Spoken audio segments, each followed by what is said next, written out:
Anna holds a Bachelor of Arts degree from Amherst College in Massachusetts, a law degree from Harvard Law School, and is a member of the American Bar Association as well as the Florida and DC Bar Associations.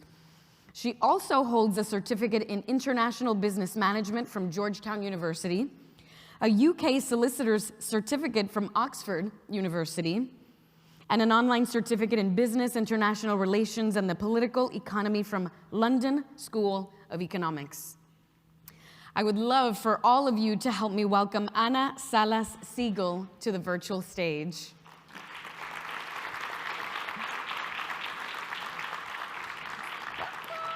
Gracias, Ana. It's so delighted to have you here. Thank you for having me. Welcome to our HACR familia. Hi, everyone. Pleasure to be here with you today. We're so delighted. So, Ana, I was sharing with them a little bit about your background, a very impressive background, but I want to begin with your young self. You're a general counsel, you went to law school, Harvard Business School, right, law school. Tell us a little bit about how this flourished in your life. How did you become a lawyer? Well, I have two brothers, and I always felt like there was a lot of injustice in my family. And so I thought, one day I will be a lawyer and I will right all the wrongs that they have done. No, but all kidding aside, I definitely knew that I wanted to be a lawyer from a very young age. What I thought, though, was that I wanted to be in the international arena. So I knew that I liked transactional, not at a very young age, because I didn't really have a sense of what a lawyer could do, but I didn't necessarily see myself in the courtroom. I saw myself more, and I really, one of the things that I tell my husband is my retirement plan is I wanted to go into the Foreign Service. Again, my interest in cultures, my interest in other languages, other backgrounds. And so I knew that I wanted to study law, and ideally I wanted to do that in an environment where I interacted with international transactions. And so I studied really hard, and I tried to get the best grades possible. I didn't necessarily know where I was going to end up, but my focus was to try and get to the best place possible. And I'm going to share with you a story about my past, not because it speaks to me, but because it speaks to the endurance and the resilience of Latinos. Many of you have similar stories, and it's what propels us forward.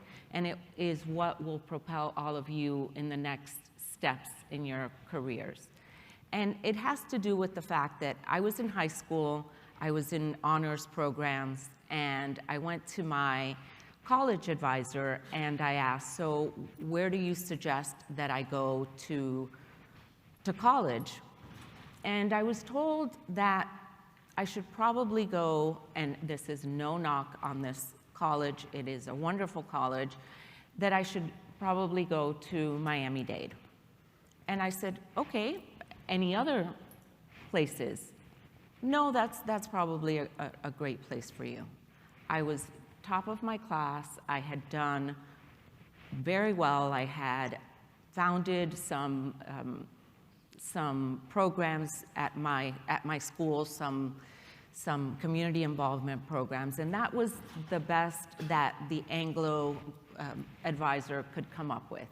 And another incident where I took advanced placement courses, and I think it was the first week, the professor, an Anglo professor, said, so let me tell you a little bit about how this class is going to work. It was AP History. One of my loves is history. And he said, some of you are going to get 5s, very few of you. There's a boy here by the name of John Jackson. He's likely to get a 5. Maybe a smattering of you may get a 4, and then the rest of you will get 3s. We were a class of probably 55, 60% Latinos. No one was named in the category of 5s. I don't think anyone was in the 4s, and the rest of us were in the 3s. And needless to say, John did not get a 5 in the advanced placement class. and I did. Ah. And I say that because it's a constant underestimation of us. And if we are not our own best advocates, if we don't continue to do that, to fight that silent fight, and sometimes that not so silent fight, nobody is going to do that for us. And so that's one anecdote. And then the last one that I'll share with you is, and it's all the trajectory, right? My father unfortunately passed away when I was in high school, cancer, and I could not go to, I was still interested in going away to college. And so I didn't get enough financial aid to go to UM, which is where I had gotten in, but I didn't have enough financial aid. And I made a deal with my mom, being the good Cuban girl. I was gonna stay home, take care of the family. My brother was gonna go to UCF on a football scholarship. And I said, Mom, I am gonna go away to school. I'm gonna go away somewhere because I have a feeling that I will find my place, not because Miami is not a great environment, it is. I just feel like I need to go someplace and really learn about the world. And she thought I would forget, and she made the deal, and she said, okay, if you can pay for it, I will let you go. And so while I was at FIU, I studied, I got straight A's for 3 semesters, and I sat with the US News and World Report, and I looked at the top schools and the schools that sounded like something different. And that's how I ended up at Amherst College. I had no idea that Amherst College was so difficult to get into. And it was because of that, because I didn't apply to Georgetown, even though my love of foreign service, because I didn't think I'd get in. I self-edited. I prevented myself from even trying. So I haven't done that since, and I hope none of you do that in your career. But I applied and I got in because I didn't know any better. And that's what I carry with me to this day. I just keep going, even when everyone around me is, why do you want to go there? Why do you think you're going to get in? What are you going to do there? And there, when I got to Amherst, even well-meaning Anglos would say, so what country are you from? And I would say, Miami. So I'll stop there. I love that. That's incredible. I love that you had the persistence. You didn't let anyone limit you, and you really didn't know what you had to lose. You said, let me apply, right? Perhaps it was a little bit naive, but you had the opportunity and you took it. Yes. That's phenomenal. As a young attorney growing up in corporate America, how did you experience being Latina, growing up in some of these traditionally white, male-dominated situations that you found yourself in? How did you learn about corporate culture? Was it something that you innately had to figure out on your own, or did someone teach you as a mentor or a sponsor? So it was a combination of a few of those things. I went to law school, came back to Miami, and I worked at a firm that unfortunately is no longer in practice, Steele, Hector, and Davis, but where I met some amazing attorneys that practice all over the city today. And it was interesting because, like Miami in general, there were a lot of Latino lawyers, but there were also a lot of Anglo lawyers that sort of, you see this throughout corporate America. There's this, right? They can't, at the time they could say it, now they can't say it, but they often still think it. And it's this, you need to prove yourself. And when I first got there, nobody gives you the cheat sheet, right? Nobody tells you, this is what we think, this is how you have to prove yourself, these are the check marks you'll get or the check minuses you'll get. And so I observed a lot. I wouldn't say that I had, that's not true. I did have a mentor, and it ended up being an Anglo man. So I do think that men can be great allies, I think sometimes you have to ask them directly. You have to call them to task when they're not being the allies that they can be. And what happened to me, and I don't know if it was because I was a Latina or because I was a woman or just because that's the law firm life, but as I said, I wanted to do international corporate work. I was doing M&A work. When I got there, I made the mistake of going on vacation my first year, and I came back and I was reassigned by my female boss to another department, to banking, because there wasn't enough work. And I made the mistake facetiously because I should have been able to go on a 5-day vacation, but I came back. I hadn't done anything wrong, but there wasn't enough work, and so I was assigned to banking, and I thought, this isn't where I want to go. And I had a perfectly nice attorney that I worked for, but I thought, this doesn't feel right. And so I had worked for some other attorneys, and I went back to this male attorney and I said, I need you to help me. Please let me work for you. You're general corporate. It's not international necessarily. And at the time, it was the late 90s. There wasn't really a lot of international work happening in Miami, but what there was, I was moving more and more away from. And so I spoke up, and he helped me. I worked for him until the day that I left. Fantastic. Talk to us a little bit more about the work that you do for other women, other Latinas, other women of color. Were there other women studying when you were at Harvard Law School? When you began your career, did you see other women around you? And does that impact the work that you do giving back to other women now? Yes. So yes to a lot of that.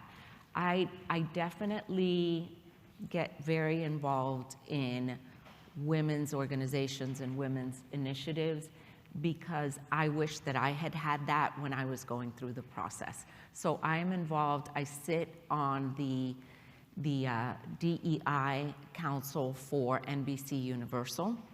I also am very involved in Mujeres Imparables, Unstoppable Women at Telemundo. I started a book club within the organization that is books by women, about women. I often feature the authors when I can. They'll come and speak at the company.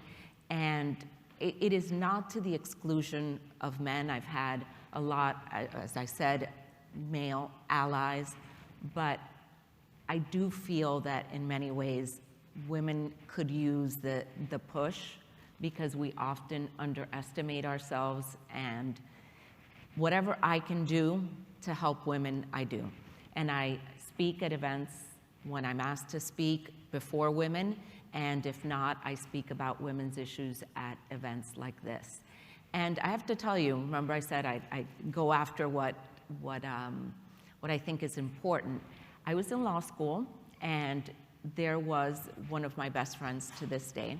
It's a Puerto Rican woman who I had admired, and she was in another section at school, and she just seemed to have that personality about her. She, was accomplishing great things. She was orphaned early on in her life, but yet that never stopped her. And I called her up and I said, my name is Anna. I don't know you, but I'd like to be your friend. And can we have coffee? And I often, to this day, I bring this story up and she laughs, and I said, I wasn't stalking you, I just knew that we would be good friends. She has been a general counsel twice over for public companies. She sits on corporate boards, and she is someone that is one of my best friends, a mentor, a role model, and you just know. And she was someone that I emulated in law school, even early on. And if she were to hear me now, she'd say a lot of things to me because she's very self-deprecating. But you can find role models and mentors in people that are going through the process along with you, because it's that resilience that we Latinos have that I think people underestimate us. And instead of, I often think about why is it in corporate America that we get shunned or put aside when what we bring are additional attributes. We know an additional language. In many places, knowing an additional language would put you ahead of the class, or you'd be recognized. You know additional cultures. You have certain sensibilities that your teammates don't. And yet, in many ways, that's used to marginalize you, to make you feel other, when it should be celebrated and should be used as a source of advancement. That's something that we have to be very active in turning around the narrative for ourselves. And the more that we advance at companies, the more that we have to advocate for that. And that's what I try to do when I sit at meetings on the council, or I sit on the senior leadership committee at Telemundo. I talk about that. A lot of us are Latinos as well, so we're singing to the choir. But when we talk about those issues with our NBC Universal colleagues, because I do believe it, we are selling a true product. We're not selling something that doesn't exist. We have a lot of attributes that make us special and something to be celebrated. I love that. Let me ask you something. You're talking about being able to bring your best self and your whole self and your authenticity, your cultures, your value, your language. You know, that's easy for our community to do at an organization like Telemundo, where everybody's Latino and everybody's drinking cafecito. Mm-hmm. But when you go to the NBC Universal side and you are other, yes, in that majority organization, how does the corporate culture embrace you? Have you always felt comfortable enough to say, this is my true Latina self? I work at Telemundo, but I'm a general counsel, respect me, right? Have you always been comfortable doing that? I'd like to say that yes, I've always been comfortable, and I'm my authentic self. I try to be. It has been easier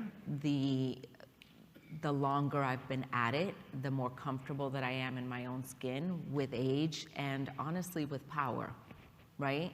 Now that I'm an EVP, I can speak to colleagues honestly. I can assert and I have done it where I feel that we're being treated or looked at differently. I certainly will speak to it.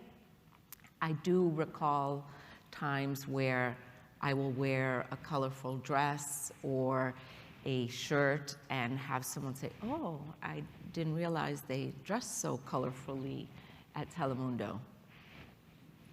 They don't watch TV, apparently. What does that mean? Does that mean that I'm not as smart because I wear a colorful dress? Does that mean you shouldn't take me as seriously? What does that comment mean? And that comment has stuck with me. It happened my first year, and I didn't say it because it was said by a woman, a white woman, who had a lot more power over me. But I'd like to speak to that woman today. She's no longer with the company, and say that, because I went to some of the best schools, and what does that mean? But it is said to make you feel different. Mm-hmm.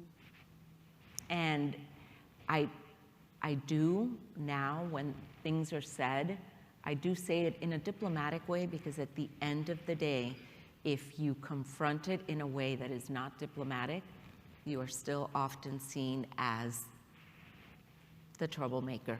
I'm not saying that NBC Universal does that. NBC Universal tries really hard.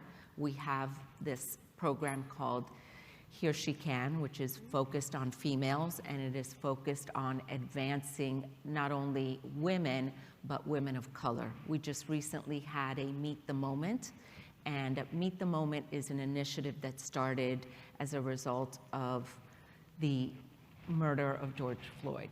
And it is a series of coming together of NBC Universal, all of the various business units that make up the enterprise. And just yesterday, the focus was on Telemundo, on the Latinx identity. And there was talk of who we are, how we think, how we're perceived. And so it really does try to focus on various segments of our gender, our ethnicity, our sexual orientation. And it does a good job, but there is still many individuals in corporate America that take our differences and turn them into less than, where it should be in addition to. Absolutely. We call them superpowers. Exactly. I know you didn't ask this, but I'm going to mention it. When I'm asked, I say my superpower is I'm a cultural connector, because I will sit in a meeting and I am 100% American. I was born in the US. My parents came from Cuba. I'm also 100% Cuban. And there's a term that Telemundo has coined, which is the 200%er, and that's the audience that we cater to. But so I didn't invent the 200%er. Someone at Telemundo smarter than I did invented it. But I do feel that when I talk to someone, I can bridge that gap between the cultures. And I'm able to communicate in a way that brings my entire identity. And I am perfectly capable of communicating in English and in Spanish, and knowing when someone feels not so comfortable because of something I've said, or when someone would feel much more comfortable if I said a couple of words in Spanish, or if I said a phrase, or if I reached out and touched her hand or her shoulder. It just gives you a greater edge. It's happened to me. I've traveled to Latin America my entire career, and sometimes I'll travel with a group of Anglo professionals, and I can tell that they're not gelling, even though the Mexican executives can speak English perfectly well, and the Anglo executives are trying to speak Spanish and are even speaking it perfectly well, let's say. They're not necessarily gelling. And so you say something, you bring an experience, and there's a connection that's created. I brought that because of my superpower. And so that, again, should be celebrated by me, but should be recognized by companies who employ individuals like all of us in this room. Absolutely.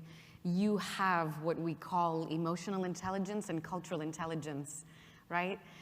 Out of the roof. Our community has a lot of those insights and feelings and emotions that we can bring to a difficult conversation.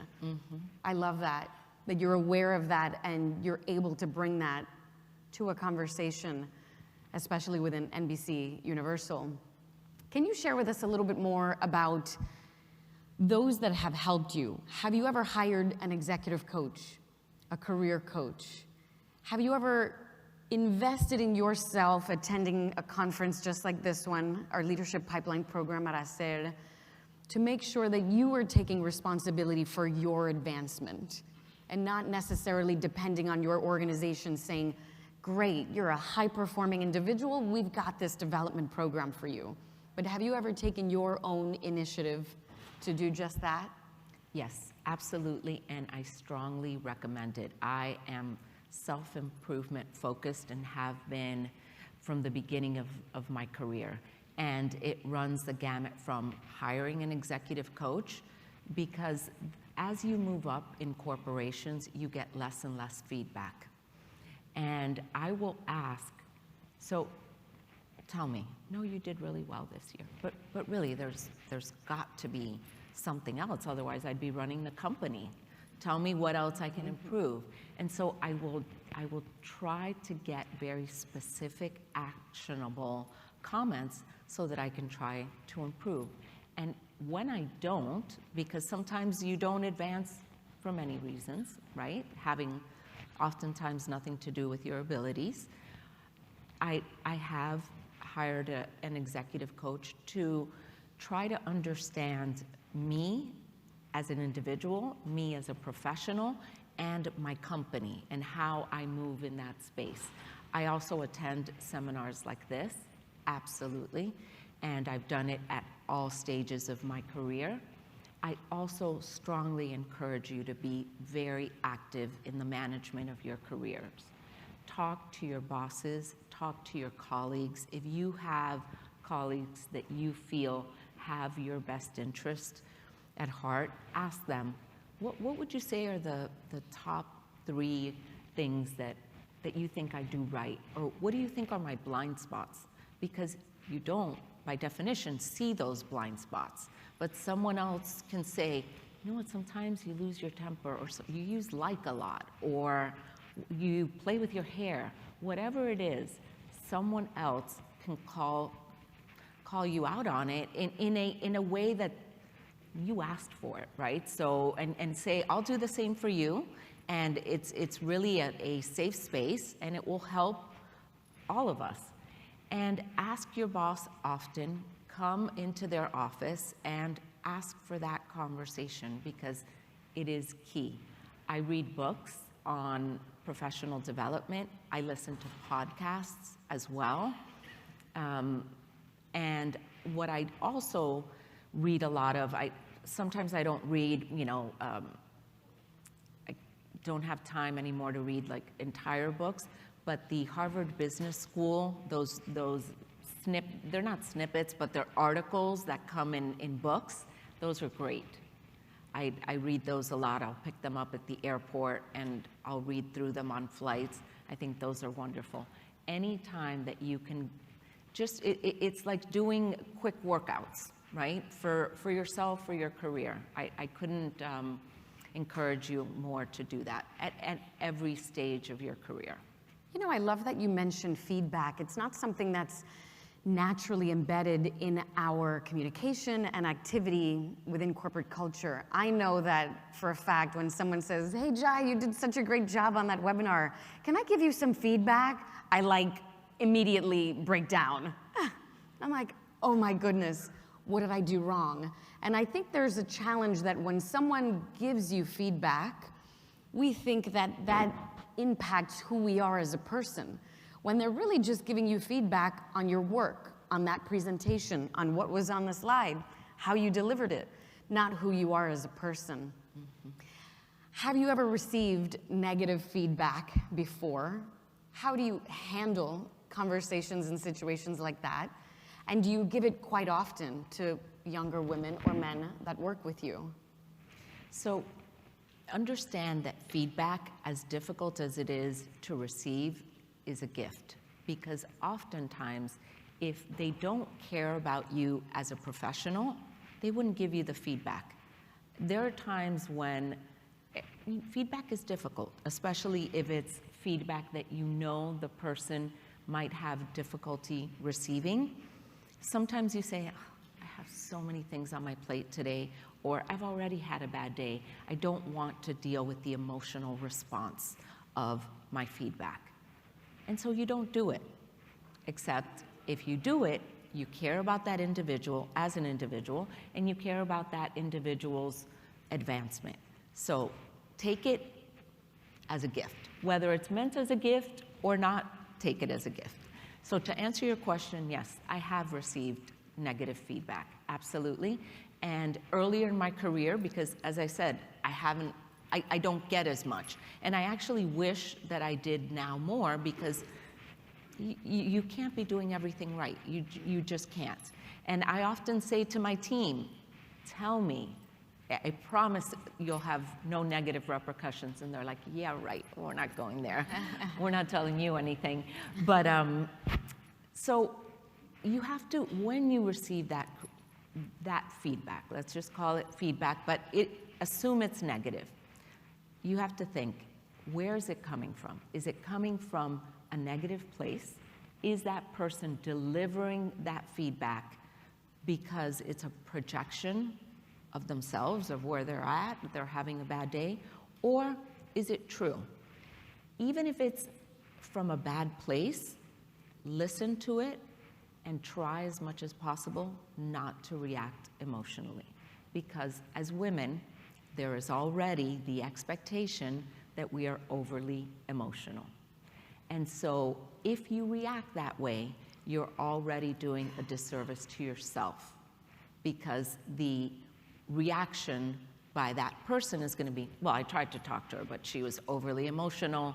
This person is not the executive for this company. So try not to react that way. And then there has to be some good that comes from those comments, because we all have blind spots. So try to peel away the negativity, the emotion, and strip the pearls of wisdom from that comment, because we can all improve. As difficult as it is to hear, I've learned so much more from negative feedback than from positive feedback, because you remember those. And then you use them to refine your delivery or that conversation, the experience. Yes. And just very quickly, I definitely give feedback to my team, and I tell them my style is to be transparent. It's like ripping a Band-Aid, but at least you hear it. I'd rather give it to you, and then you know that's as bad as it's gonna be. I told you. It won't be, well, you didn't get the promotion or you didn't get the assignment because you've had these things, and then you wonder, well, why didn't you tell me? I've been working with you for 3 years. You know it, and then we can move on to improving those blind spots or those areas of opportunity. I feel like I owe that to my team. I love that. They are gifts. Now we've reached the part of our program where you have an opportunity to ask Ana some questions, whether it's on her experience in corporate culture, the way that she's maneuvered, right? Being an attorney, a Latina at NBC Universal, Telemundo, and also being her most authentic Latina self. My colleagues are in the middle of the aisles, and they can come to you if you have a question. We have one right over here with Claudia. Hi, my name is Gabby Patrick from Toyota. I am a Latina, basically female engineer who works in a male-dominated industry. And you mentioned something that really spoke to me, and is the fact that you have to prove yourself. So I find myself many times, I'm gonna say 98% of the time, in rooms with an all-male audience. There's always that need to really showcase your skills, your leadership, your experience. But at what point do we stop trying to prove ourselves? As a female engineer, Latina in a major corporation, there are not a lot of us in this field. How do we leverage our voice, and how do we stop trying to prove ourselves constantly in a male-dominated world? Thank you for that. I've often found myself as the only female in a room full of men. Not unfortunately. Fortunately, that's becoming less the case. And the sad truth is you never stop having to prove yourself. What I would suggest is to find yourself a sponsor, one or two. Find a male ally, whether is your boss male, I assume? Okay. Okay, excellent. And many of them are. I mean, this is not about men being the enemy in any way. Men can be wonderful allies. And so what I would suggest, because all of us have to continue proving ourselves as professionals, is to have a conversation with your boss about serving as an ally, as a greater ally, and as a sponsor. And so it is different than being a mentor in that they don't necessarily have to invest time in your development, right? But they can talk about you when you're not in the room to talk about yourself. They can think about you for opportunities when you're not there to raise your hand. And the more that you're able to be in rooms, and the more that you're talked about by your male colleagues and by your boss, the more that there is buy-in by others. So it isn't you constantly having to prove yourself, there's buy-in because others are talking about you. So it's not as exhausting every time. You continue to perform, and that's where you're proving yourself in your performance, but you have others, ideally one or two, that are talking about your work, that are talking about your professionalism, and that are pitching you for other projects and other opportunities. Thank you for your question. I love the fact that you speak about male allies advocating, sponsoring, and championing. And we have a lot of male allies in the room. A lot of them have said, hey, we see that you're having the Latina Empower Her Summit in Arizona. Is it only for women, or can we go and learn about what some of the challenges all of you women are having so that we can understand how to be better allies? Exactly. And so that's incredible, because they are raising their hand and saying, can we come? We need to learn, because we have no idea how to support you in the workplace or what to ask when we're championing you. Right. I want to see if there's another question. There is a virtual question. Here's a question from a virtual audience from Tiffany Cuellar of USAA. When you want to address a comment, like in your example about the colorful clothing, can you give an example of how you respond in a diplomatic way where you are not perceived as a troublemaker? So that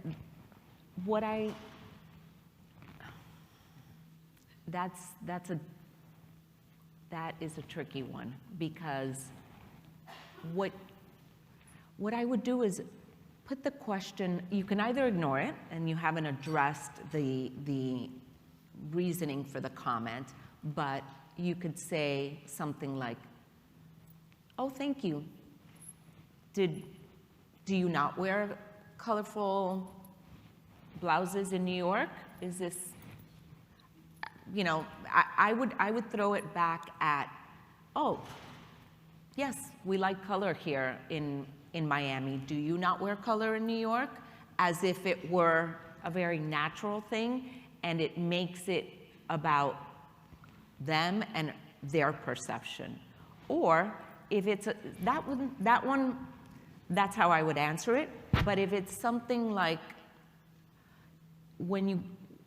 I would throw it back at them by asking them, well, what do you mean? In this case, it doesn't work as well. That's why I was a little stuck with it. But, well, what do you mean? Can you explain? I'm not sure I understand. And then you're forcing them to explain their comment. Without being aggressive about it, just ask them to explain. Oh, I'm not sure I understand. Can you explain? And leave it at that. That usually, they will either say, oh, never mind, I didn't mean it, or they'll walk it back.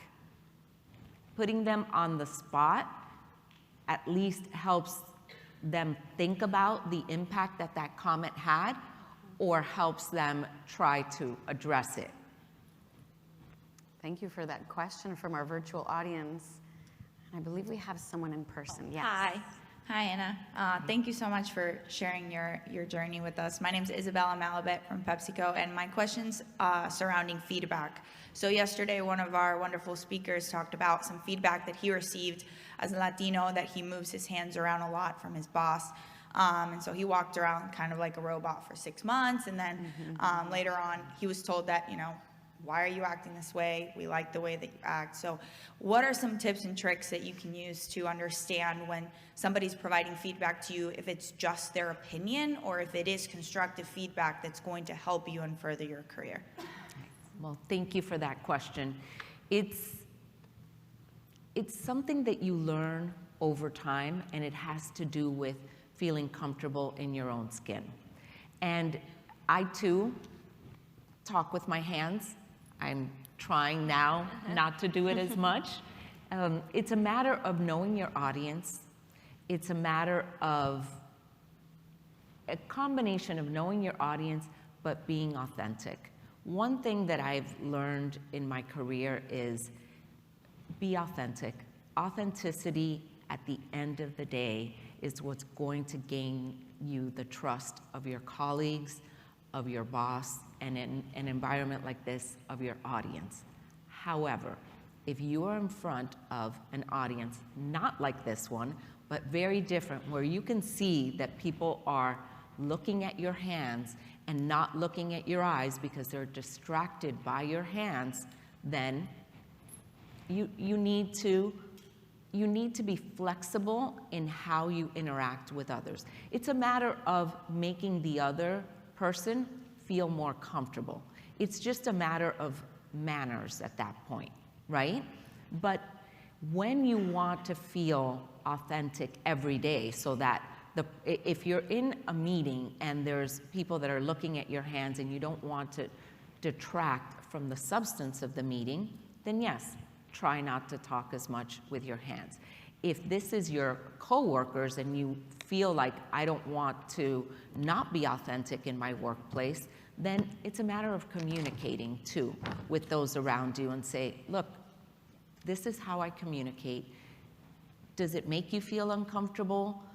Try to, again, deal with the issues, be transparent about it, because there's a lot of things that you deal with other people doing every day. And I mean, someone puts the smelly fish in the microwave, you have to deal with that. We all deal with other people's customs and mannerisms, and it shouldn't, the way that you communicate has nothing to do with the substance of your message or with your intelligence. It has to do with the way that you were brought up, and that, again, should be celebrated. But you have to find a balance. You are in the workplace, you're not at home. Just as you wouldn't come to work in your slippers, then, you know, you do make some accommodations in the way that you interact at work. But do it in a way that you feel comfortable and in a way that's authentic to you. So again, read the room. When it's a group of individuals that you're going to be working with day in and day out, communicate. In that situation where the person felt like, you know, I tried one way, that didn't work, I tried the other way, then just say, look, you made this comment, I really want to be responsive to it, but it doesn't feel authentic to who I am. Can you give me a bit more feedback as to why that detracts? And then go from there. They're difficult conversations, but it also puts the other person on the spot. Mm-hmm. Why? Why does the way that I communicate make you uncomfortable? We are not here to assimilate, right? We want to make sure that our organizations acculturate to us. Ana, you are full of gems. We appreciate you so much. Thank you for sharing your generosity, your authenticity, for doing this for other Latinas and women of color, particularly, and giving back to the community as you always have. Please add Ana Salas Siegel to LinkedIn. Absolutely. We can't wait to have you back at our HACR events, and thank you so much for your time. My pleasure, my pleasure. It's wonderful. And now we're going to take a picture. Sure. Now we're going to take a picture with our photographer, or no? Bueno, that's okay. You all can take a picture of us.